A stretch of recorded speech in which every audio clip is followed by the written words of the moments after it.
Today, we're going to explore a conflict that doesn't happen at 30,000 feet, but, right inside our own heads.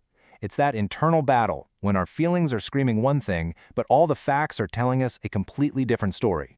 Have you ever just felt completely lost? I don't mean physically, but that deep, kind of unsettling feeling that you're way off course, even when you can't quite put your finger on why. It's like you're just adrift with no clear direction. But here's the really weird part, right? It's when that feeling hits even though everyone and everything around you is telling you, you're on the right track. It's like your GPS is saying the destination is straight ahead, but your gut is absolutely convinced you're about to drive off a cliff. That's the exact conflict we're diving into. Now, to really get a handle on this, we're going to step into the cockpit for a minute and look at this whole thing through a really powerful analogy, the pilot's panel. Okay, imagine this. You're a pilot. You're thousands of feet up in the air, and you've just flown straight into a massive storm. Rain is just hammering the cockpit, turbulence is shaking the whole plane, and outside, it's nothing but a wall of gray. You can't see the horizon. You honestly can't even tell which way is up.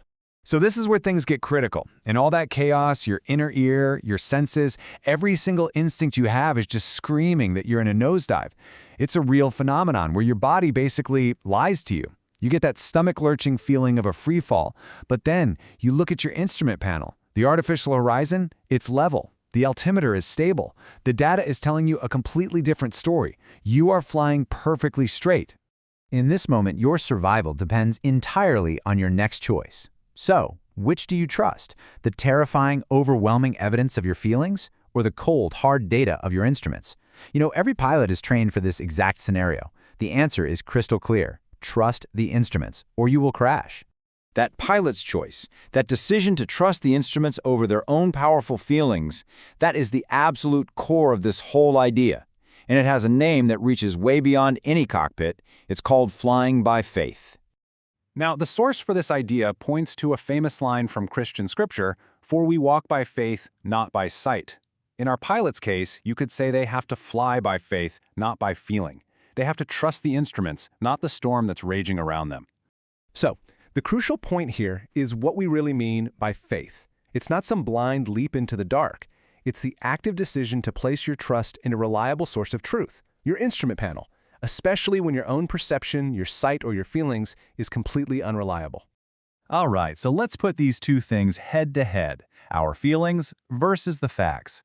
Why is one considered a reliable instrument and the other just, a passing storm? The 16th century reformer, Martin Luther, he captured this idea perfectly. He totally understood the fickle nature of human emotion. His conclusion was that anchoring yourself to something unchanging was the only way to navigate the constant ups and downs of his own feelings. And this contrast is key.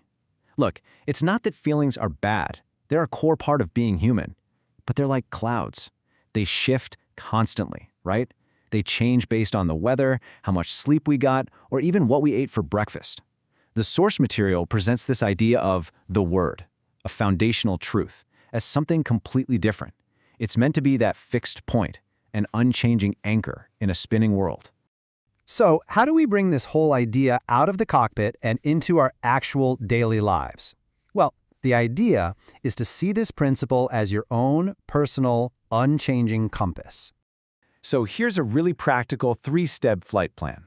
First, acknowledge the feeling. Don't fight it or pretend it's not there. Just notice it. Okay, I feel like I'm in a nosedive. Second, consult your instrument.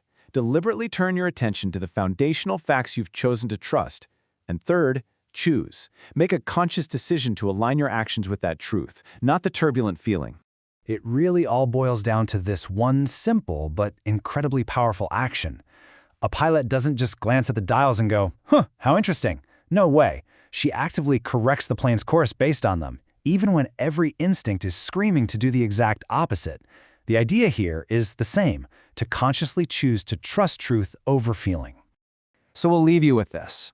Life will absolutely guarantee storms. Turbulence will come. And in those moments, when your feelings are screaming that you're lost or that you're alone or that you're falling, which panel will you choose to trust? The one inside that's being tossed around by the storm, or the one you've chosen to be your unchanging guide?